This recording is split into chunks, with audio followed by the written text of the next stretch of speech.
My wife treats every minor injury like a crisis.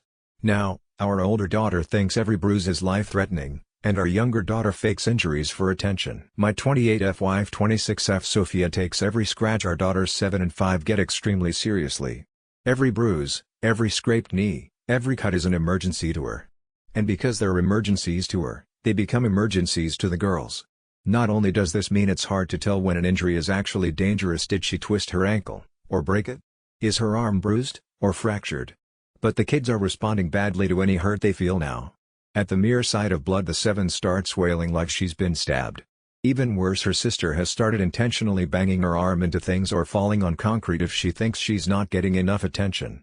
Last week my wife took the oldest one to urgent care because she got a canker sore and Sophia was convinced it was something more sinister.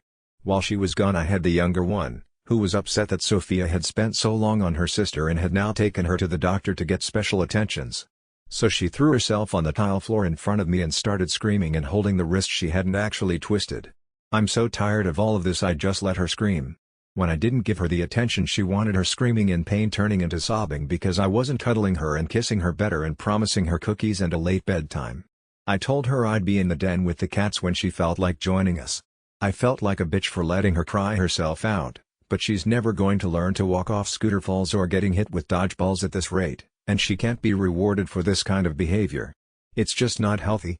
Eventually she ran out of tears and came to sit with us and I let her have a watered-down soda. Well, when Sophia got back with the older kid who now had the same numbing gel we already had in the cabinet and $200 urgent care bill, our younger daughter told her what happened and now she's furious at me for ignoring something that could have been serious.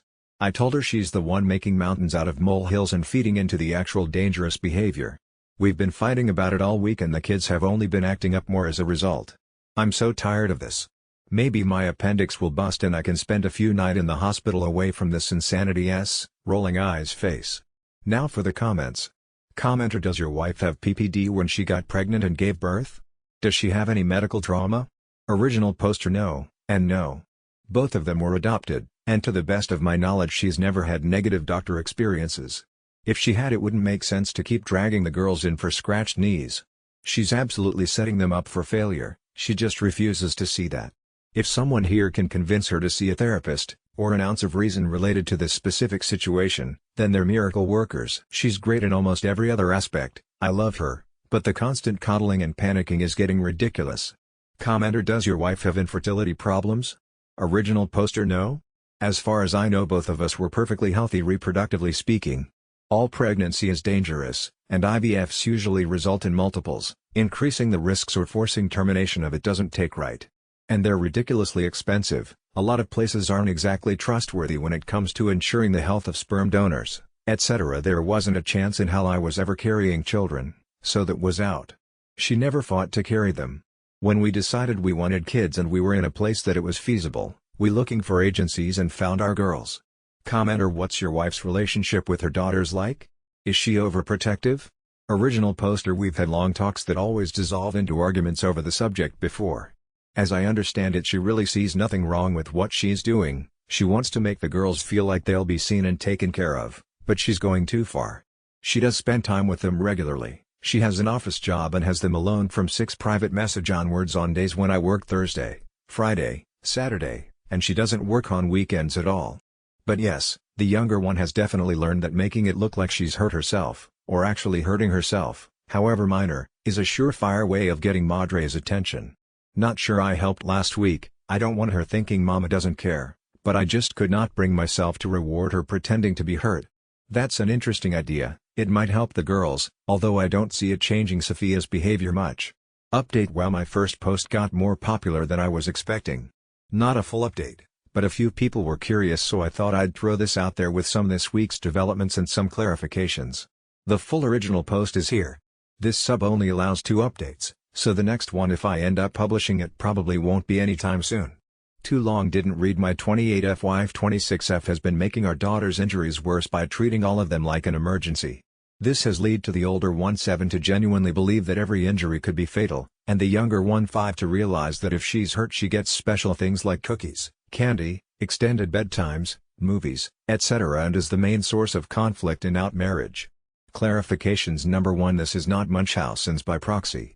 Y'all have got to lay off the Hulu docuseries and stop trying to diagnose strangers with serious and sinister medical issues based off one post written by their annoyed spouse. My wife does not hurt them, she is not poisoning them, or looking for drugs to feed them, or posting all over social media about how great she is and how lucky the girls are, etc., etc., etc., or trying to scam people out of money or a Habitat for Humanity house.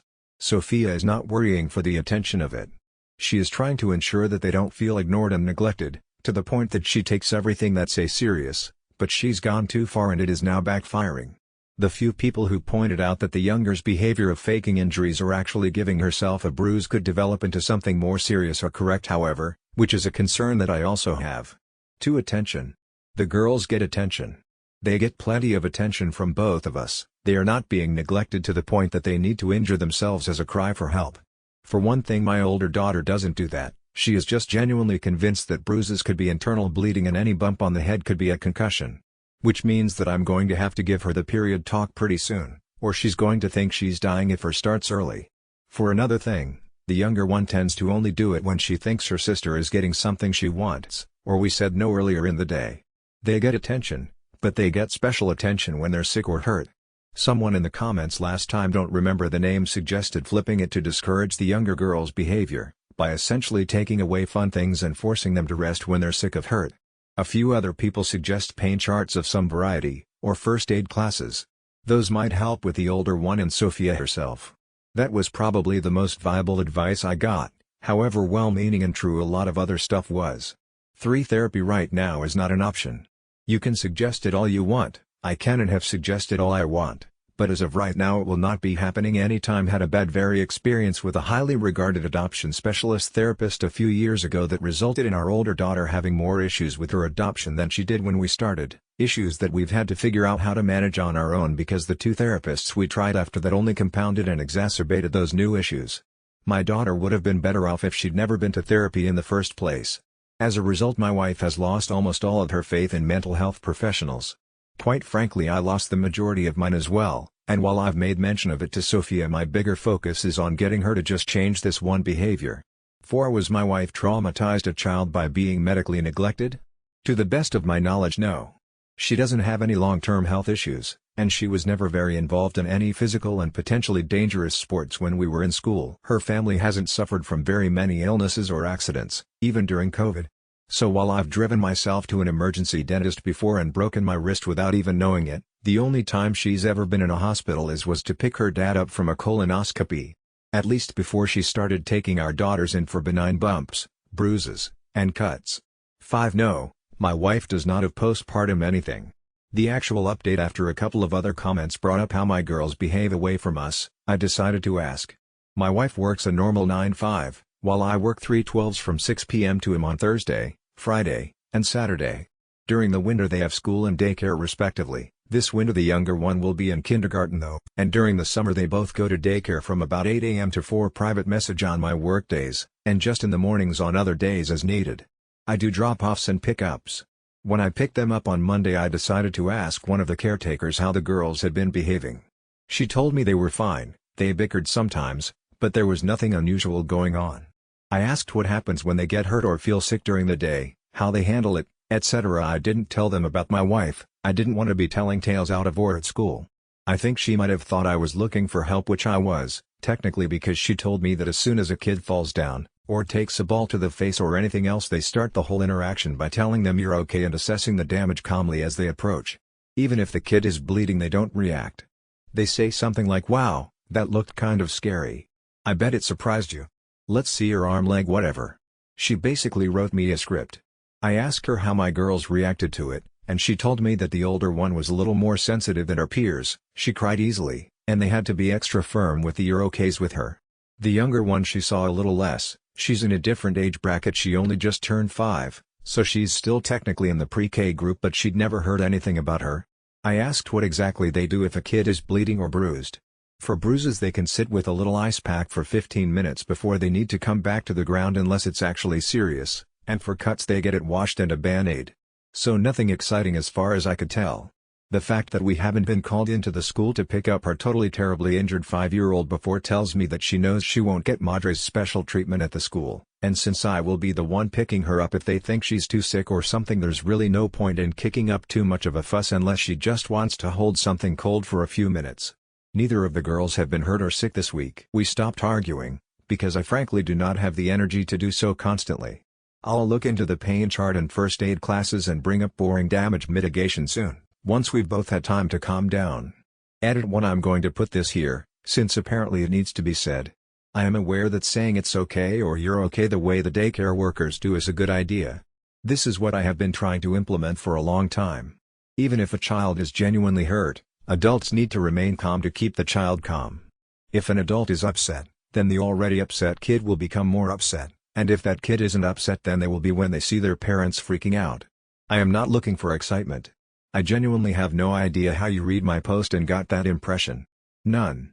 If I'm playing checkers, you've started a game of chess. I am trying to end the excitement. When I said nothing exciting in my post, it was not because I don't want to implement something boring, it's because I very much want my kids being hurt to stop being exciting or rewarding. That is the entire point of everything here. Of a week of arguing, of every other argument before this one. There was no one working up my older daughter.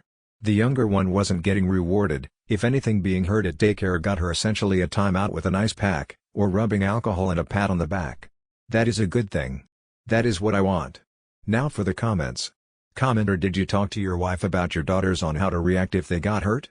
Original poster: I've talked with her a lot about it.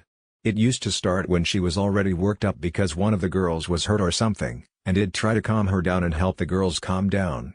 She'd be so keyed up that it would turn into a fight fast. So after a while I stopped trying to interfere at the time, because us arguing while one girl and inevitably the other cried wasn't exactly helpful. After that I started waiting until after all of the excitement of the emergency had passed by to bring it up. Especially when the younger girl started intentionally falling or bumping into things. I try to tell her that making a huge deal out of every scrape was just making things worse and the girls needed to figure out how self-regulate and tell if they were actually hurt or not. She would accuse me of being callous and tell me she wasn't going to make our daughters feel helpless, hurt and abandoned, and no matter how hard either of us tried, this dissolved into another argument.